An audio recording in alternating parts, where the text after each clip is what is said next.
In 1982, Steven Spielberg unleashed to the world a movie called E.T. In summary, it was a film about a dopey-looking space alien who got lost on Earth. He needed to make a phone call, or some other crap, to get back home. Along the way, some government agents tried to capture E.T. Beyond all reason, and all logic, some do-gooder kids were able to outwit the government people and help E.T. get home. This became the feel-good movie of the decade. But guess what? It was all propaganda, designed to soften us up for an alien invasion. Recently, the U.S. military released footage showing alien craft doing practice attack runs on Earth.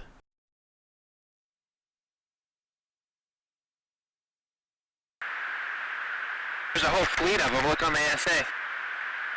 My gosh. They're all going against the wind. The wind's 120 knots from the west. Look at that thing, dude.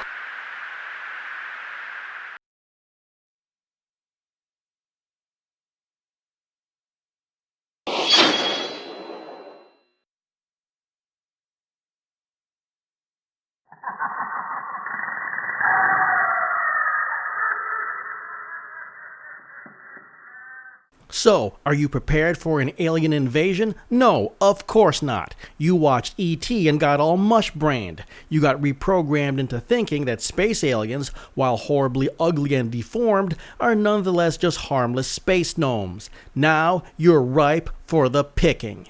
But there's some good news. Years before E.T. turned your brain into mush, you watched an all-time classic, Dirty Harry. And after watching the film, you did something a whole bunch of other Americans did. You bought a Smith & Wesson Model 29. Why? Because it's Dirty Harry's gun, that's why. And in buying that handgun, you accomplished two great things. Number one, you bought yourself a finely crafted American-made revolver. Number two, you made sure a bunch of Smith & Wesson executives got some real nice Christmas bonuses, so they could buy some real nice Christmas presents for their wives and girlfriends. Unfortunately, we don't really know the anatomy of Comrade E.T. Maybe he's squishy, like Jell-O. Maybe he has really hard bony plates inside that deformed frame of his. We just don't know. My best non-scientific guess is that hitting him is like hitting a block of ice. So that will be my Comrade E.T. stand-in, a block of ice. Distance to target, 15 feet.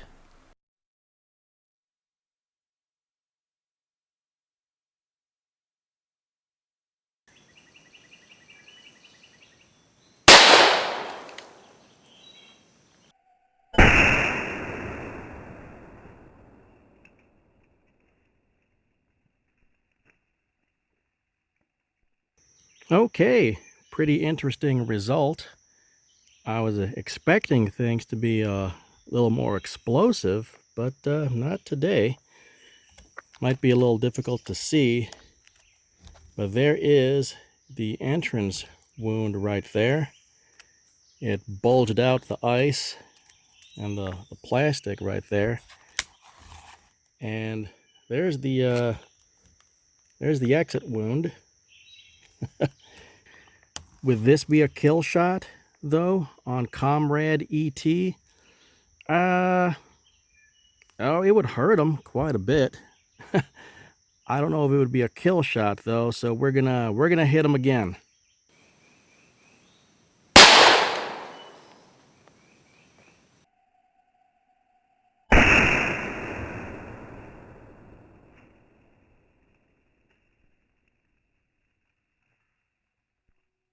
Okay, aftermath of the second shot here.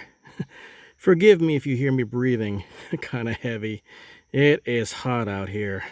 Wow, we're in the middle of that heat wave thingy. Anyways, whew.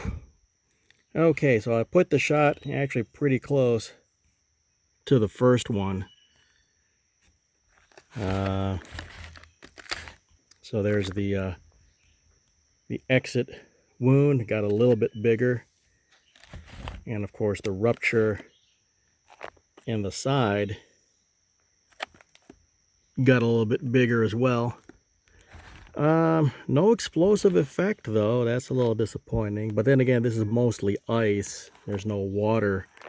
There's very little, you know, liquid in here. So you're not getting that hydrostatic explosion effect. Still, I was hoping for something a little more dramatic. But you know what? The ice inside is pretty much pulverized. You know, if it wasn't for the plastic container, this probably would have exploded on that second shot. So in terms of lethality, I think the second hit definitely would have put down Comrade E.T. Just maybe not in dramatic fashion. So I'm going to make the call. Yes, you can fight off an E.T., a Comrade E.T. alien invasion with a 44 Magnum, but it's going to take you 2 hits. The first hit will hurt him pretty good. That'll probably slow him down a lot, and it'll allow you to line him up good for that second shot. Okay, even though I've declared the second shot a lethal hit, fatal hit, you know what? Might as well give it a third shot just to see what it'll do now that all the ice is basically turned to slush. Let's see if we can get an explosive effect.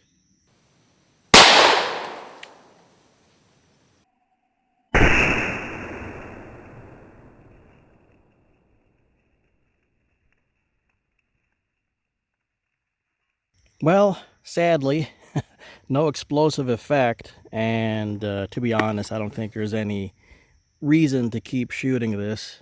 And look at that, I kept all 3 shots pretty much in the same area. And I know it's only 15 feet away, so yeah, big whoop. Anyway, the inside is all pulverized. It's pretty much just slush in there. Okay, it's pretty much slush in there. So shooting it anymore, all the bullet is doing is just pushing the slush out of the way and just exiting with with hardly any trouble at all. Okay, so yeah. So again, the lethal hit was on the second shot. Everything after that is just to try to get this thing to explode. And again, without this plastic shell, I think this thing would have exploded on the second shot. But hey, you know what? I guess the plastic shell helps to replicate, I don't know, that tough Comrade E.T. hide or whatever. But anyway, there we go. In summary, yes, you can fight off a Comrade E.T. alien invasion with a 44 Magnum, but it's going to take you 2 hits.